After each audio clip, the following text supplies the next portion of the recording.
School is out and I got an A and I'm super duper excited. And yeah, just wanted to share that. The fate that Ronnie O'Neal, it's in the hands of the jury tonight. The Riverview man who murdered his girlfriend and his little daughter now faces the death penalty. Jurors will decide if he lives or dies.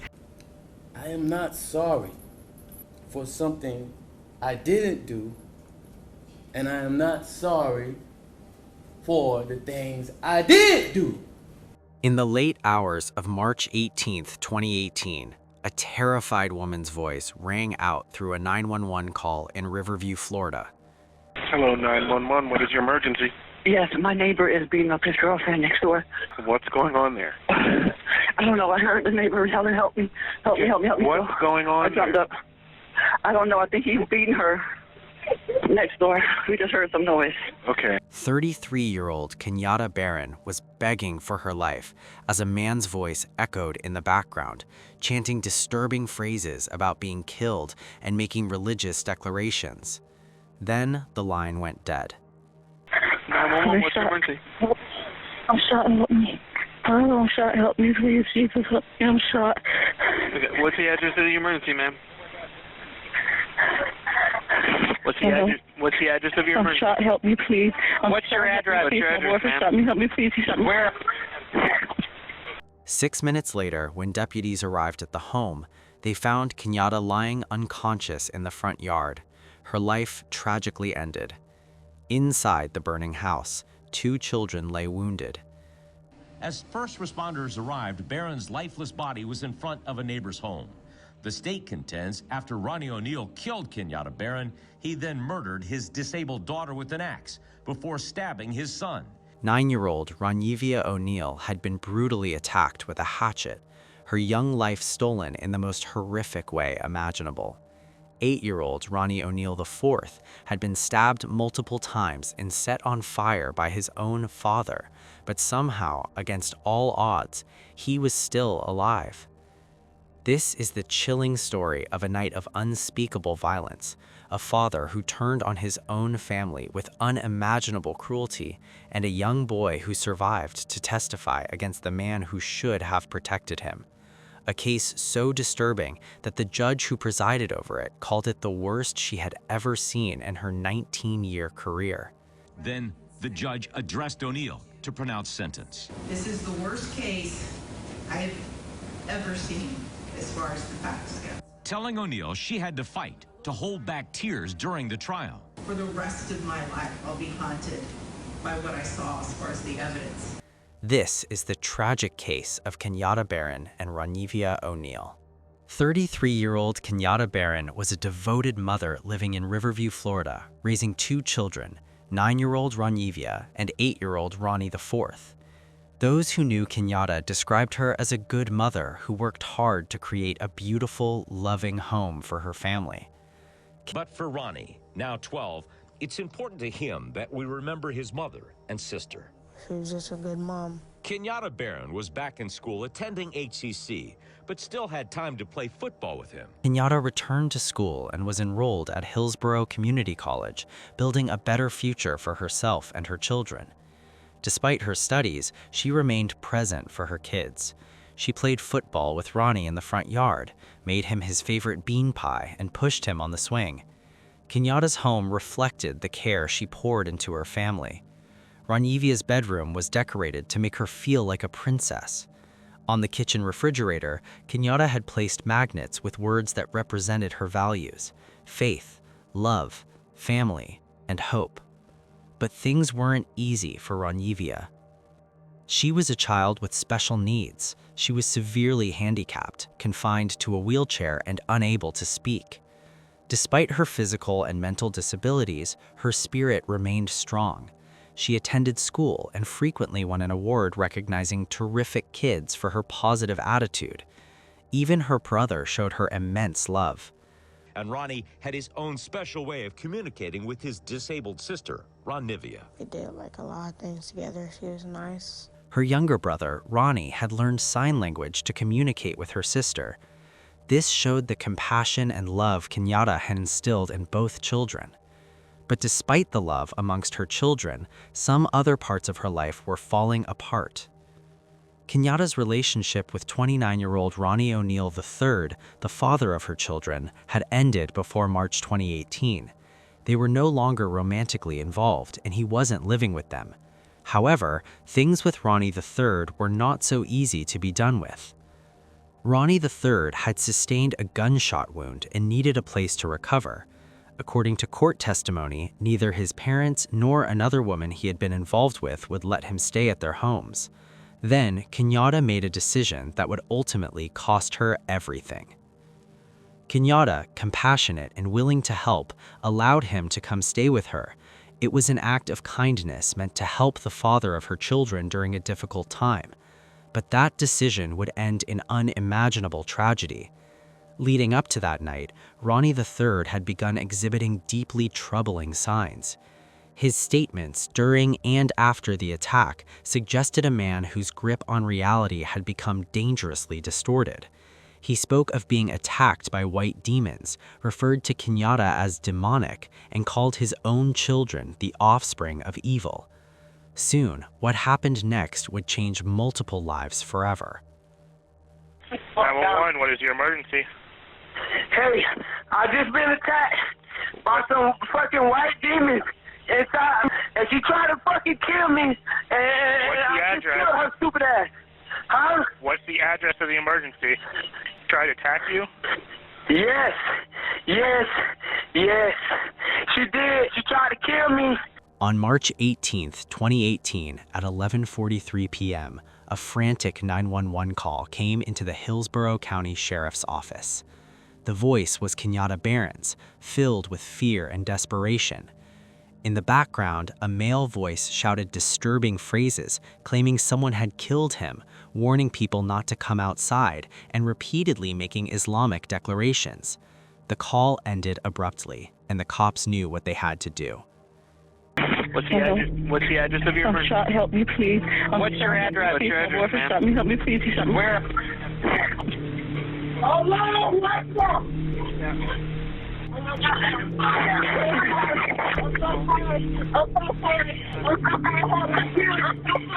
Ma'am, hello, ma'am.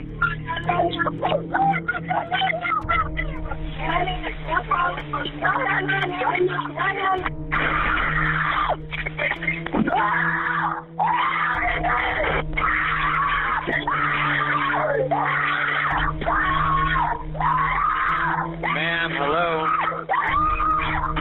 Hello. At 11:49 p.m., just 6 minutes later, deputies arrived at the Riverview home. In the front yard lay Kenyatta Barron, motionless and lifeless.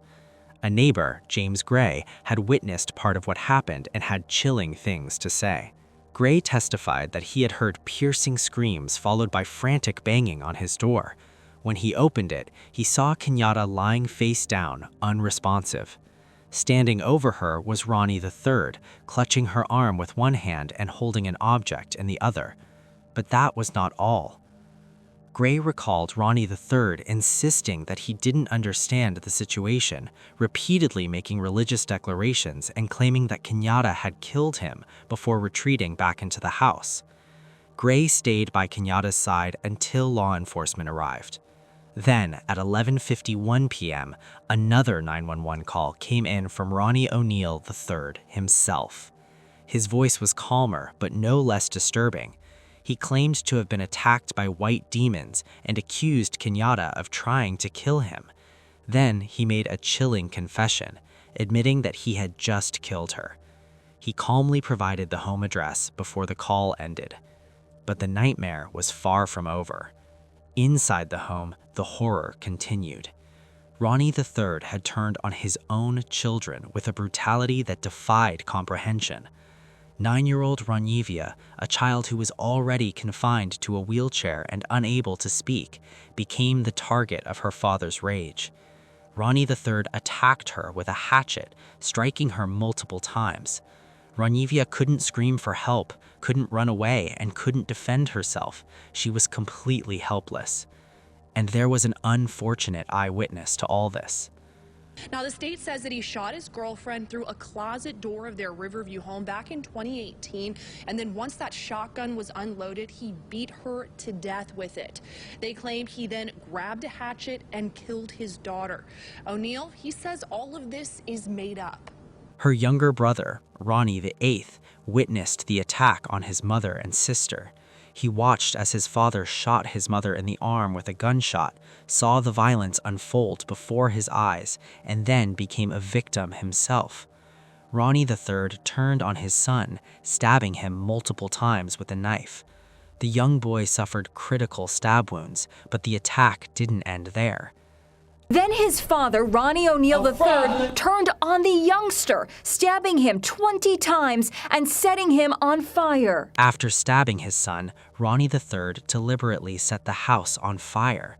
The flames spread quickly through the home, engulfing the rooms where Ronyevia's lifeless body lay and where Ronnie IV fought to survive.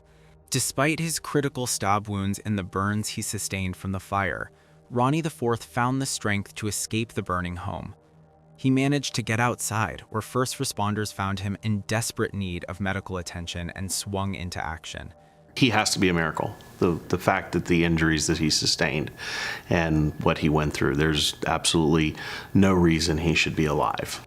Before being airlifted to Tampa General Hospital, Ronnie IV, through his pain and trauma, was able to tell a detective on the scene what had happened. The young boy clearly identified his father as the one who had shot his mother. Barely clinging to life, he had just witnessed the murder of his mother and sister at the hands of his own father, and now he was providing the critical testimony that would eventually bring his father to justice. But when police attempted to arrest Ronnie O'Neal III at the scene, he resisted. Officers were forced to use a taser to subdue him and take him into custody. Even as he was being transported in the squad car, his disturbing pronouncements continued. He referred to Kenyatta as demonic and evil. He called his own children the offspring of the devil, showing no remorse, no recognition of the horror he had just inflicted on his own family. Ronnie III was booked into Hillsborough County Jail the following day, March 19, 2018. 4 days after the attack, on March 22nd, Ronnie IV was interviewed by police from his hospital bed. Despite everything he had been through, the young boy provided detectives with a comprehensive and detailed account of the events that led to the deaths of his mother and sister. Detective Mike Blair was one of the officers who responded to the scene that night.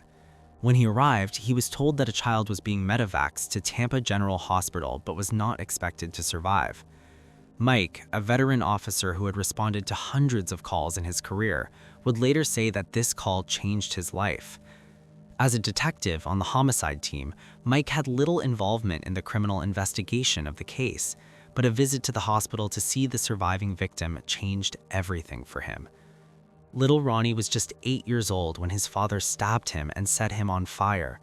Recovering from his stab wounds and burns was not easy, but Detective Mike began bringing Ronnie things from the Tampa Bay Buccaneers through his connections with the team, trying to bring some comfort to the traumatized child. One night, as Mike was preparing to leave the hospital, Ronnie reached out to the detective with a simple request that touched the big man's heart. From that night forward, the Blair family became a constant presence in Ronnie's life. Danielle, Detective Mike's wife, would later say that she had already known that she wanted to take Ronnie home with them, starting that very night. It didn't happen instantly. Ronnie was living with other family members at the time, but there were problems in that home. A guardian ad litem was supervising his care, and eventually the call came to Detective Mike, asking if he knew someone who could help. For Detective Mike, it was more than a phone call. It was a calling. Danielle had been praying that God would soften her husband's heart and lead him to say yes to bringing Ronnie into their home. Their other children had also encouraged their father to accept him, telling him that Ronnie belonged with their family. But before Ronnie could fully heal and move forward with his new family, he would have to face his father in court and relive the nightmare of that night. Little did anyone know what Ronnie O'Neal III had in mind.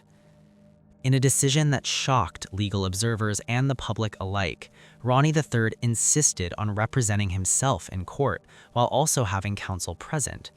This meant he would be conducting his own defense in a capital murder case where he faced the possibility of the death penalty. The trial for Ronnie O'Neal III began on June 16, 2021, more than 3 years after the horrific murders. The trial captivated the Tampa Bay area and the nation.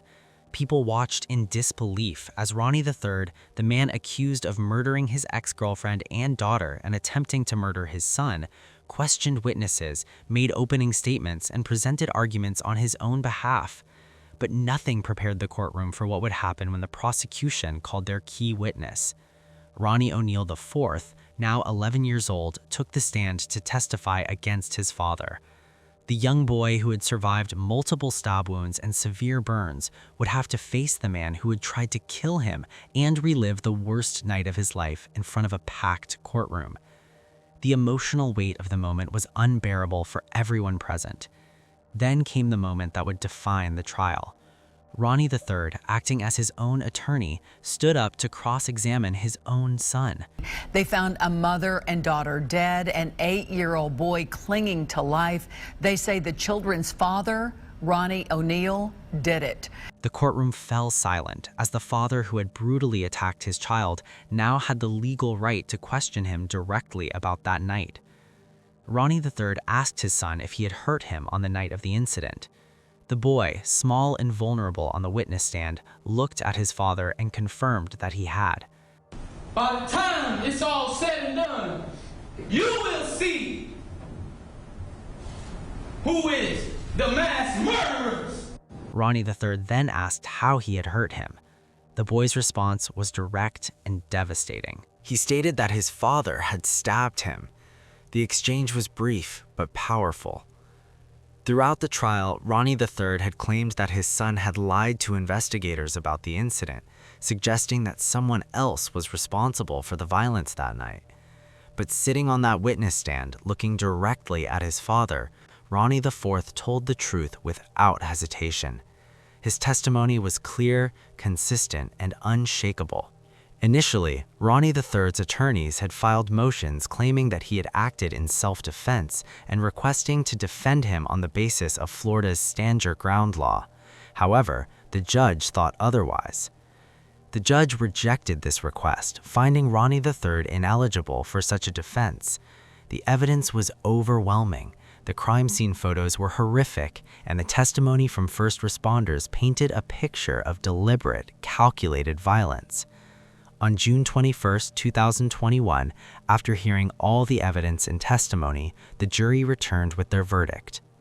Ronnie O'Neal III was found guilty on all counts: 2 counts of first-degree murder for the deaths of Kenyatta Barron and Ronnie O'Neal, 1 count of attempted first-degree murder for the attack on Ronnie IV, 2 counts of aggravated child abuse, 1 count of arson, and 1 count of resisting a law enforcement officer. The sentencing hearing took place on July 23, 2021. Judge Michelle Cisco, who had presided over the trial, delivered remarks that would stay with everyone in the courtroom for the rest of their lives. Judge Cisco stated that in her 19 years on the bench, she had seen human beings killed at the hands of others in every way imaginable, from shootings and stabbings to drownings, suffocations, and horrific accidents. But this case was the worst she had ever encountered in terms of the facts and the sheer level of cruelty involved. She spoke about the moment during the trial when a firefighter testified about retrieving Ronnie body from the burning home. The judge explained that it took every ounce of strength she had not to break down in tears in the courtroom, because no person with any feeling could witness or see the photos of what occurred that night without being haunted for the rest of their life. Judge Cisco reflected on the fact that Kenyatta had allowed Ronnie III into her home to recover from his gunshot wound purely out of kindness, even though they were no longer together. She described it as beyond tragic that this compassionate decision ended in so much horror for Kenyatta and her children. She characterized the manner of Kenyatta's death as horrific, and she spoke about the 911 call, explaining that everyone who heard it had witnessed what could only be described as a death scream, the sound a human being makes when they know their death is imminent. The judge then spoke about Rania, emphasizing what a special child she had been and how Kenyatta had worked so hard to create a beautiful home for her family. She spoke directly about Rania's suffering. The child couldn't scream, couldn't run away, and witnessed what her father did to her mother before he turned on her. Young Ronnie had testified that all he could see were tears streaming down his sister's face when their father first struck her with the hatchet.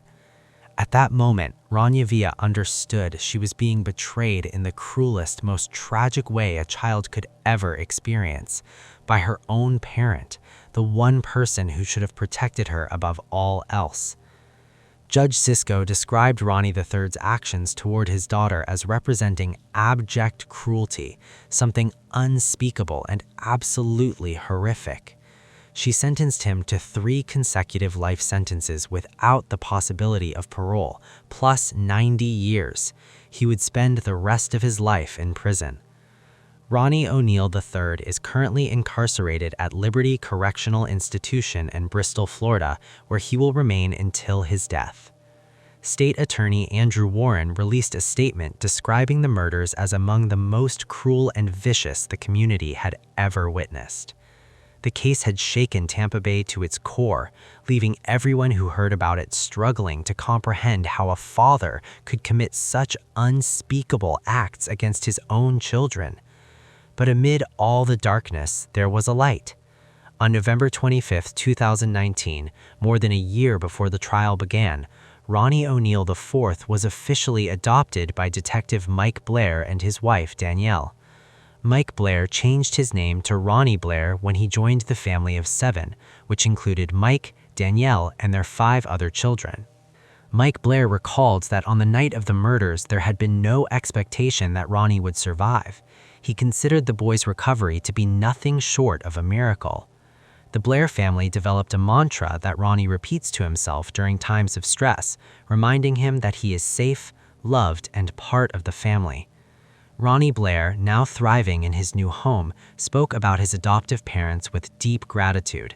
He described them as the best caregivers he could ask for, emphasizing how well they take care of him and expressing that no one could be better for him than they are. He has 5 new siblings who have accepted him into their lives with open arms, giving him the family he deserves. Despite everything he endured, Ronnie wants his mother and sister remembered not just for how they died, but for how they lived. He remembers his mother as someone who was good to him, who did many things together with him, who was kind, who pushed him on the swing and prepared his favorite meals. He remembers his sister Rania attending school and being recognized for having a terrific attitude and positive spirit. The tragic deaths of Kenyatta Barron and Rania O'Neal serve as a devastating reminder of the darkest capabilities of human cruelty. But Ronnie Blair's survival, recovery, and the love he has found with the Blair family offer hope that even in the aftermath of unimaginable trauma, healing is possible. Let me know what you think in the comment section below.